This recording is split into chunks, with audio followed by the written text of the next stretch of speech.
Okay.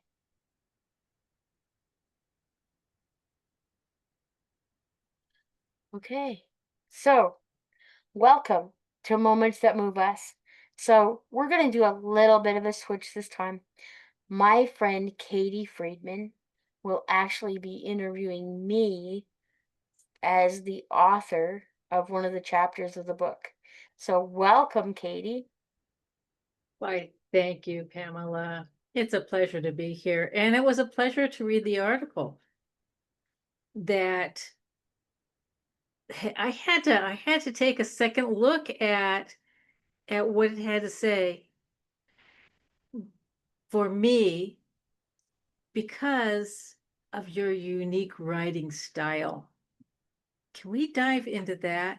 Because Yep. you start off right away just hitting us with information that's already referenced. And I don't see too much of that anymore. Can you tell me what inspired you to write this The chapter or the style that chapter? to The put it in? chapter and then the style. I Okay, want so to know both. the chapter in and of itself is such a unique story that I don't think that if I hadn't have lived it, I would have thought that it would only have happened in a movie, you know. Um and and so when I had someone that I talked to about it, she says, "Oh, you need to meet a friend of mine. She's putting together this book and she needs your story." And it's about synchronicity. And, definitely there is a lot of synchronicity in this story.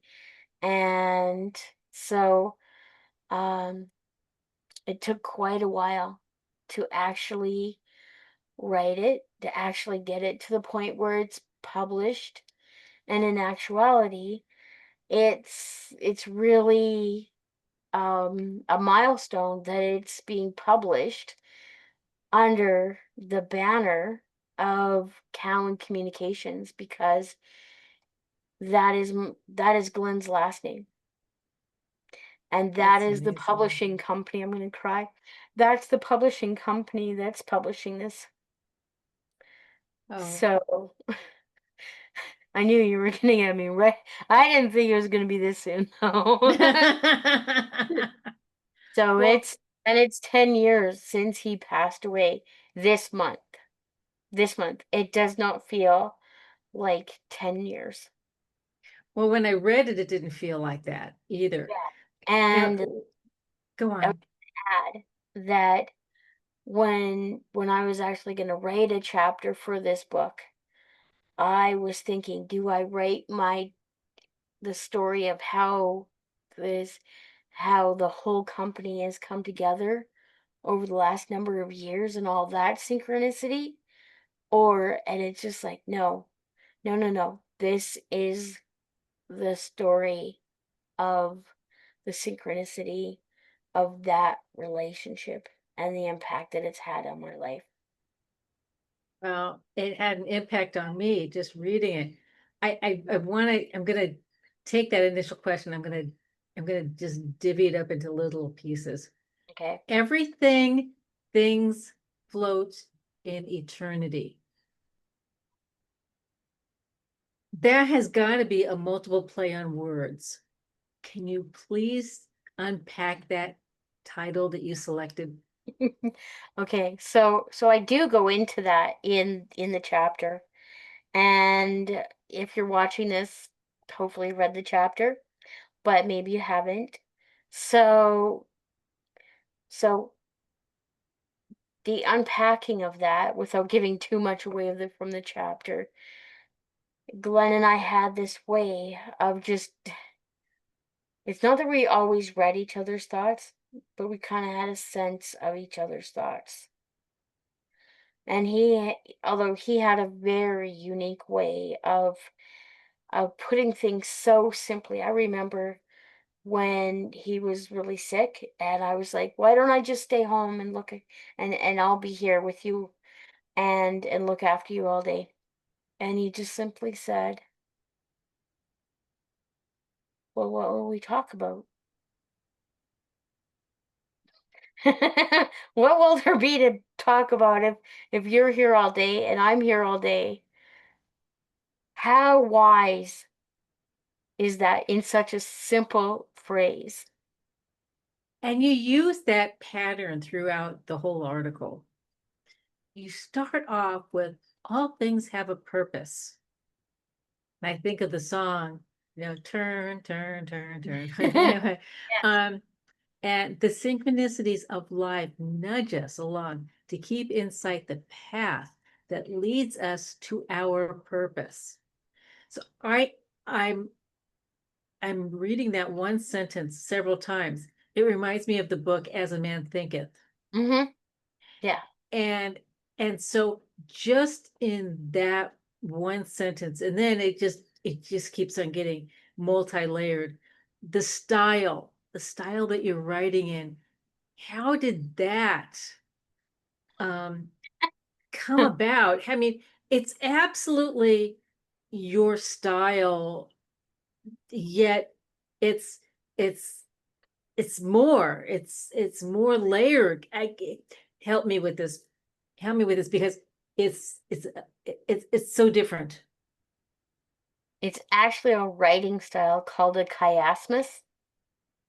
And a chiasmus, you will definitely find it in my favorite book called the Book of Mormon. And it is full. And even if you read the other scriptures, it is a very ancient way of writing where it starts with the idea and then it builds into the main point, and then it takes that main point and it builds you back down to where you started. And We that's did exactly that. the way that the chapter came together. Now I understand because that's exactly how it read. I mean, it was like, where is she going with this? Okay, so back to this crazy title of yours that you've woven into the whole story. Why was it important for you to just go into that place of everything things? It starts off with everything things floats in eternity. And I'm looking at this and I'm thinking, she has a double message in here. And you have lots of double messages in lots of different areas of what you do and how you do it. And I hear you go through this in your businesses, how you integrate constantly that things and everything that you do. See, I just did it with now. Um, I and teach well. and I still don't understand how how you were able to weave in story upon story. It's like layered. And yet at the end it's like, whoa.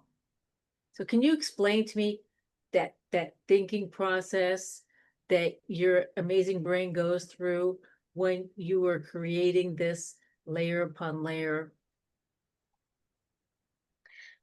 I would have to say that for me, writing is a very spiritual experience. Mm, I would even liken it to, some people would call it a transcendent experience.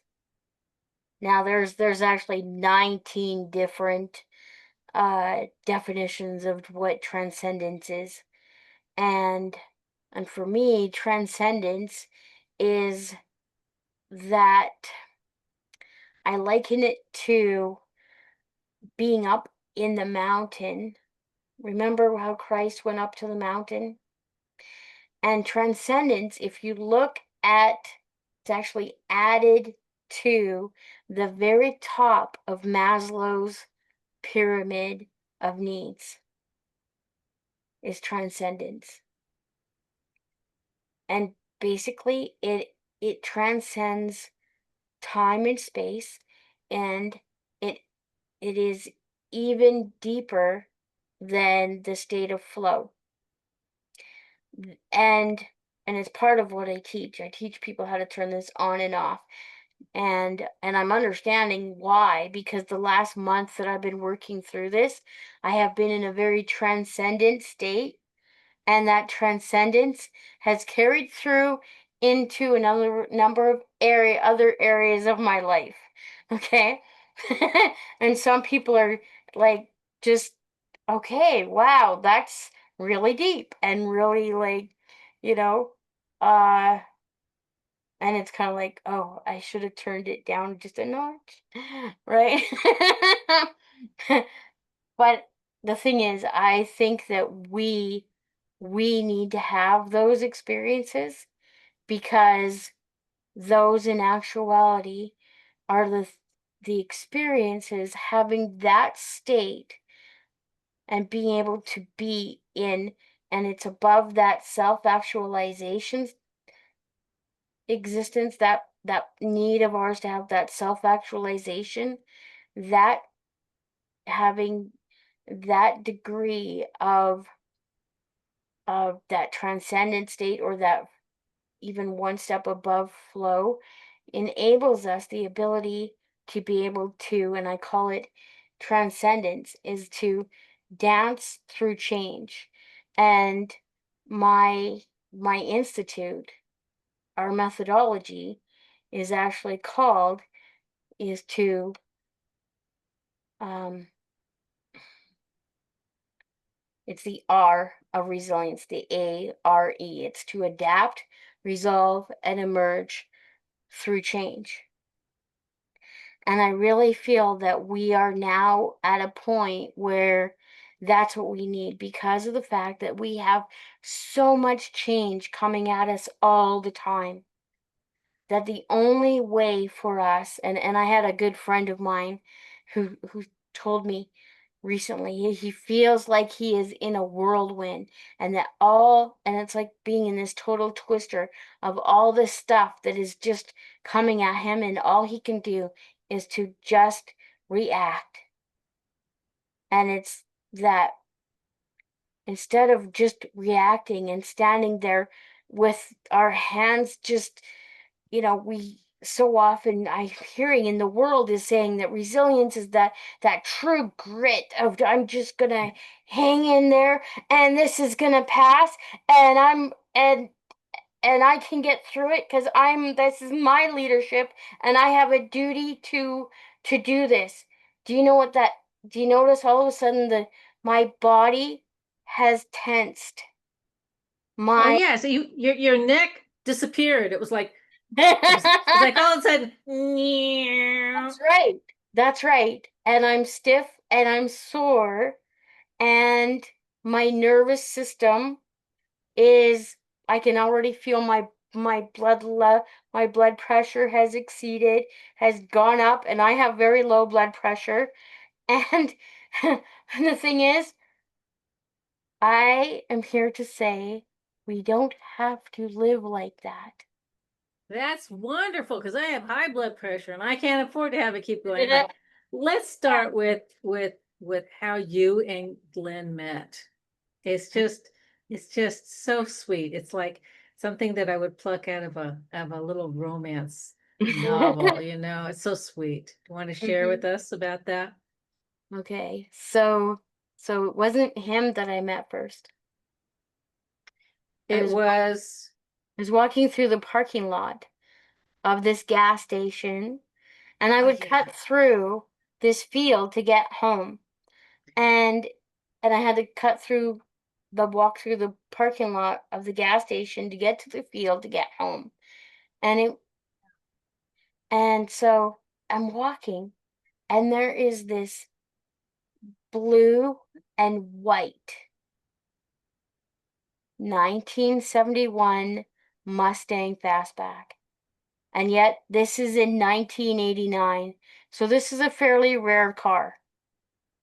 Okay? And there was just something about the car. I don't know what it was about that car, but I just had this feeling, I need to meet this guy. This guy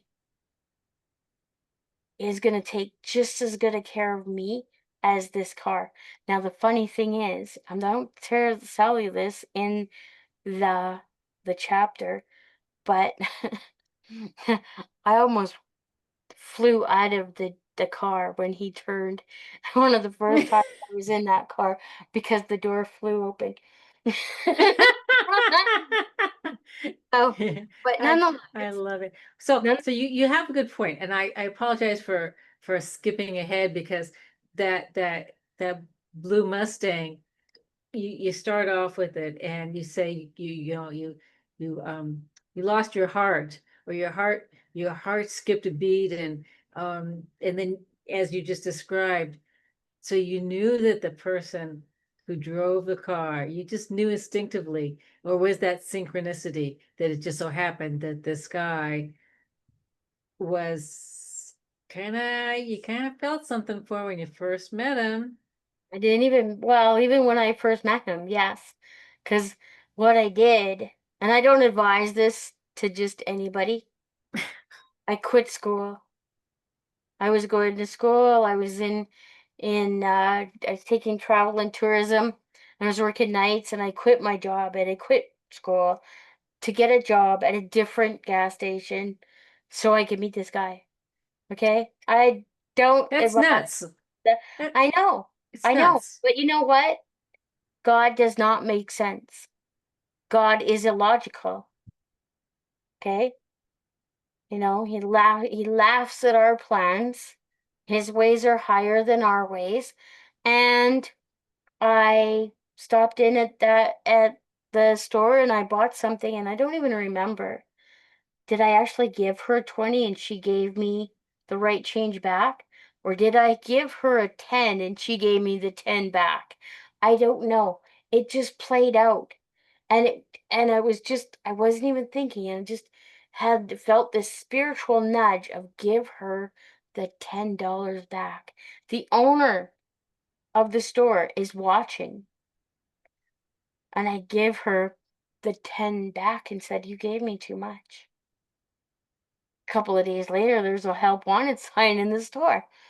And so I applied, and he remembered who I was. And so on my very first shift, Glenn was in the store, he's getting himself a Slurpee, and he had his back to me, and the guy that was training me, he says, "Oh, by the way, Glenn, you need to meet the new girl, Pam." Now, when he turned around, I'm sure that we are all very familiar with the movie Thor. Okay? Well, that is exactly what he looked like. Blonde hair, shoulder length, kind of curly, and he turns around, he's got these blue eyes with the lights, like they were so bright. I have never seen the lights in anybody's eyes like that before or since. It's like those eyes, I was privileged to see they say the eyes are the window of the soul. Well, I believe I was privileged to be able to see his soul. Oh, how romantic. So you continue with in the story, kind of fast forward to that you've been dating for 2 years. And then what happened? He asked me to marry him. Ta-da! Yeah. You knew all along, though. You knew all along from the very beginning. That's the synchronicity part, right? Um, It's just you didn't know what was gonna happen it, afterwards. You didn't know the dance after that. no. Do you want to share it? Well, I found myself actually saying, "I'm sorry, I can't marry you." And for as much as I love him, I didn't know how to be with him forever. And I didn't even know about forever at 20.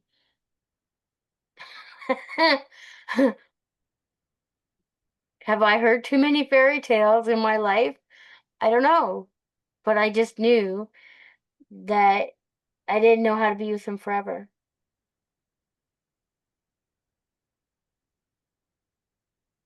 So as you continue on with the story, what do you feel was the the in the hero's journey? We know it about the main character, something happens and then something bad happens, and then they're at the bottom, and then something good happens. So where was that pit for you right before it turned up? It was the 8 years that we were apart. I didn't know where he was, and um I went through like the worst custody battle. I don't wish it on anybody ever. And he went through some of the same. And yet I feel as though that we both needed to go through that experience, because it would be that one more knit that would one more thing that would knit our hearts together in a common experience, so that we would understand. And I did never really shared this before, but I actually had to experience that, just to have it to where I could really experience the pain that his of of his custody battle with his son, and how deeply that affected him. Oh my goodness. And don't you think that other people are going through that too? And that's why part of this article is just so riveting, Mhm. is that we know other people that are having a similar type experience. Yeah. This uh just morally devastating. Mhm. Yeah. Yeah, I don't know that there is anything that, aside from the death of your child, that is more devastating than to have it that you were not in contact with your child.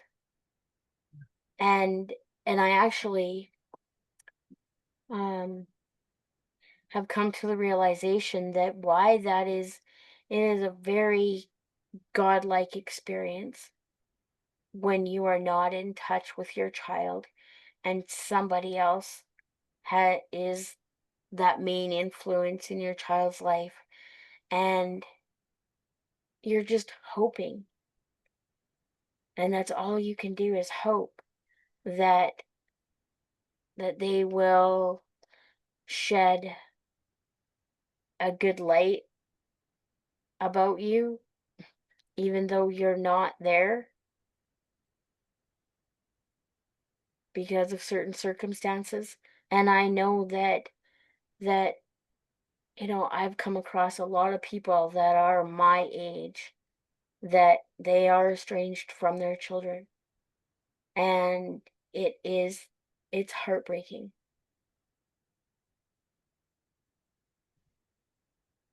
Yeah. In the end, um, you have an experience with Glenn having MS. And multiple sclerosis is just not a fun disease in any way, shape, or form. No. Why was it important for you to make sure people understand that psychological place with being a partner of somebody who has MS? Statistically, the majority of people, when their spouse becomes disabled, most especially with MS, their spouses leave. And there was one point where Glenn and his mom actually decided they had it all figured out that I I was going to divorce him, he was going to move into assisted living, and I was going to move on with my life. They didn't know you. I was just like, Surprise. don't I get a say in this? Don't I get to have like I made promises. I promised like when we first got married, and I mean he was already sick.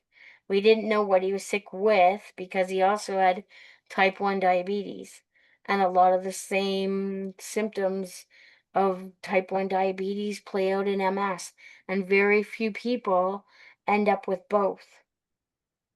And so MS was like the last thing on my mind. And I actually had people saying to me, I wouldn't even date him. And I was just like, you know what? You're too late because I already love him. And if you're already in love with somebody that you're dating, um, You already bought the package. that's right. Exactly. You're already committed because your Yeah. heart is there. And the thing is though, is it easy?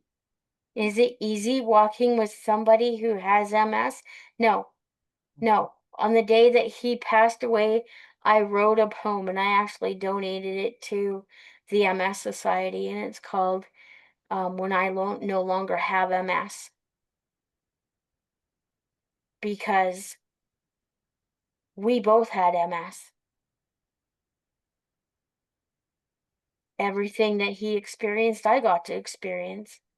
I got to experience what it's like to live in a wheelchair. I got to experience what it's like to have it to where your tremor is so bad you can't get your own drink of water, that you need to have help to do that.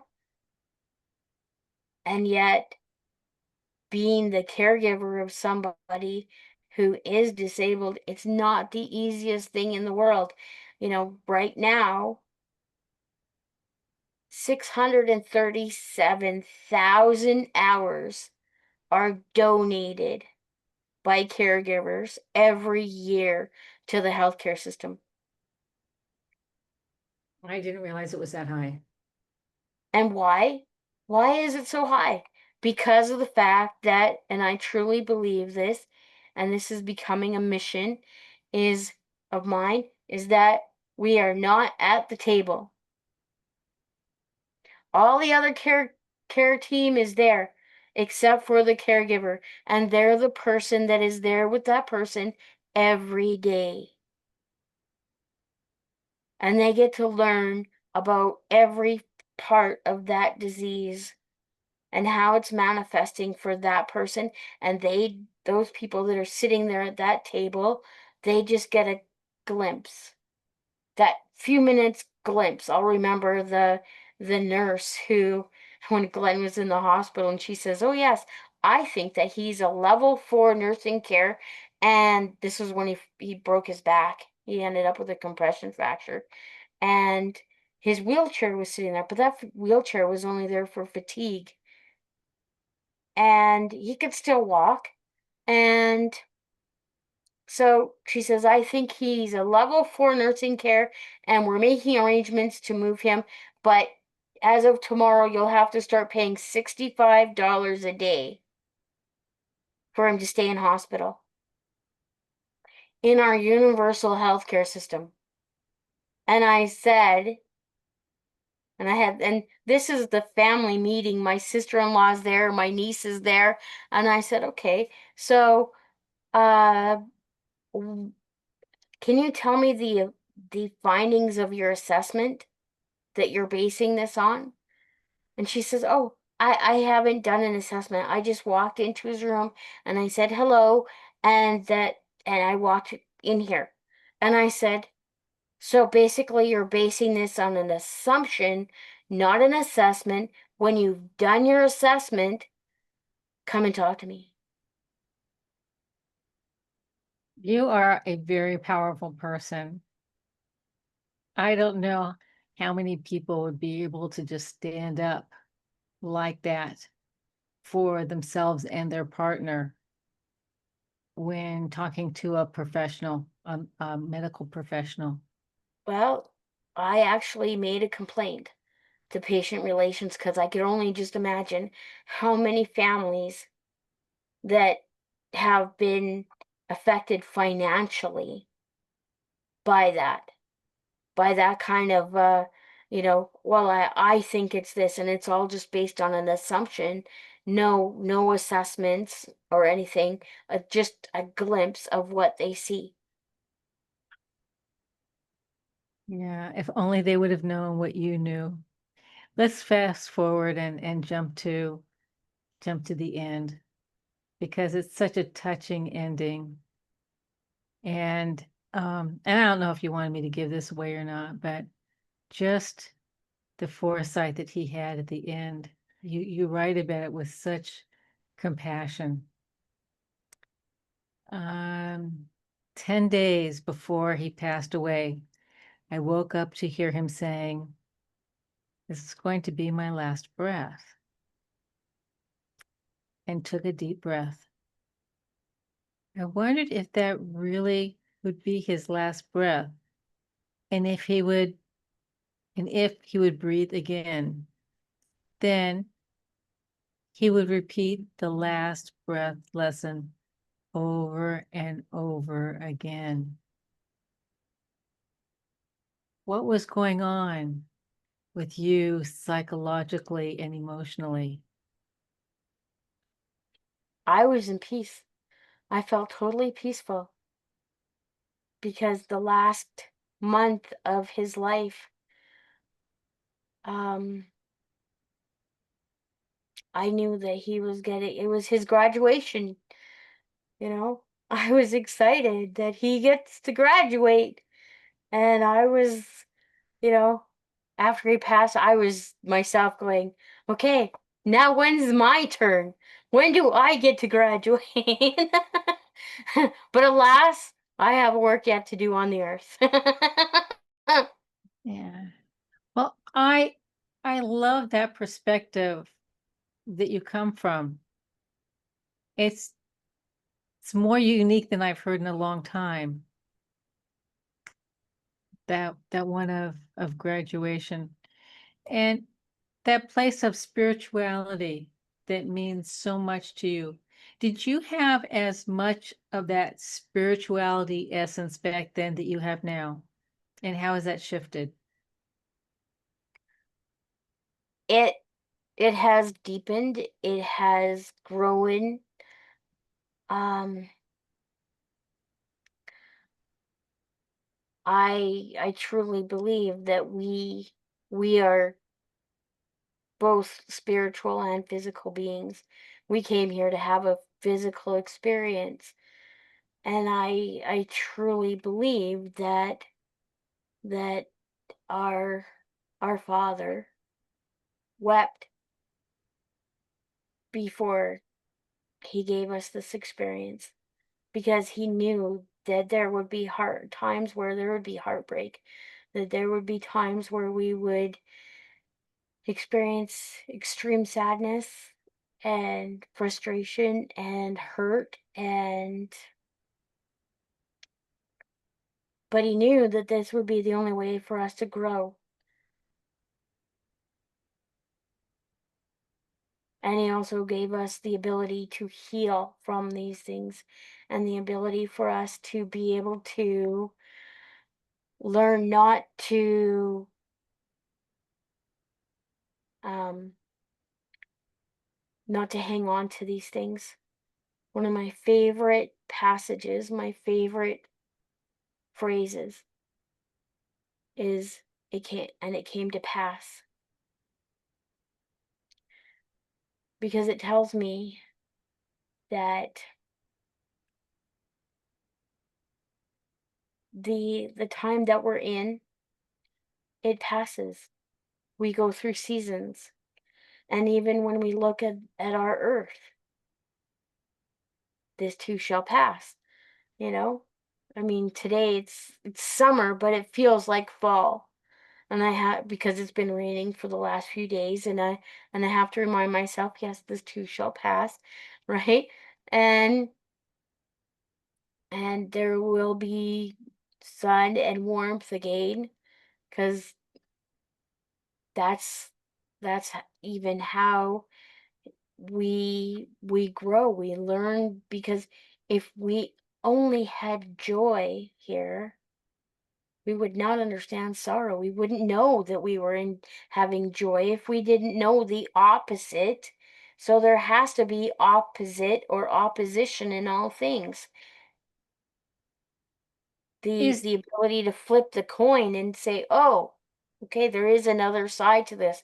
And even, I think, understanding that there is another side helps us in that ultimate requirement of forgiveness. let's kind of pull all the pieces together right now. Yeah. When you started writing this book, did you know the message, the ultimate message that you were going to be sharing at the end? That Um, everything floats in eternity. when I wrote it, I knew that. I knew that. I knew that that was going to be the the the actual message, the underlying message, that everything that we experience is floating in eternity. And that from the time that, like, that's why it is that I feel as though that death and grief for us hurt so much, because we are eternal beings. And this idea that how, and it's especially hard on our brains to have it that, and I mean, we do experience it even as children, because, you know, when we have a toy that's taken away, and then all of a sudden it's just like, well, where did it go? And we don't understand where did it go? And yet, as we grow and mature, and we have people in our lives who are not here, and it does take our brain quite a long time to fully wire itself in a way where we reconcile that, okay, he's not here, but he is here. Okay. In the I have had far too many experiences where, with the people that I have loved, who, and even those that I haven't, that I have seen glimpses. It's kind of like, remember those old sheer curtains? Oh yeah. Yeah, yeah, but you could kind of see through, but it was all really fuzzy. But if the Yeah. wind blew it in such a way that, oh, I get a clear view, and then it just Yeah. kind of blocks it off again. Yeah. Well, I believe that that wind, that occasionally, and this is how I would describe synchronicity, is that it's that wind of change that kind of blows that veil or that sheer curtain, so we get a glimpse of something to come, just to have us That's nudge a us on the right path. yeah. It's a great analogy. I mean, it's a huge analogy. Thank you. Pamela, I've learned so much more about you. This is an amazing article. I've enjoyed it immensely. I've learned more about the article and you today, and I want to thank you for that. Thank you for sharing your story. It it really is a journey, an amazing journey. And I think that Synchronicity should be your middle name. Well, just wait for volume 2. Okay. Anything else you want to share? Well, I want to thank you, Katie, for helping this to be a safe place for me to share these things, as well as also I want to invite those who have their own stories of synchronicity to submit them to cowancommunications.com, and so that we can share your stories in volume 2.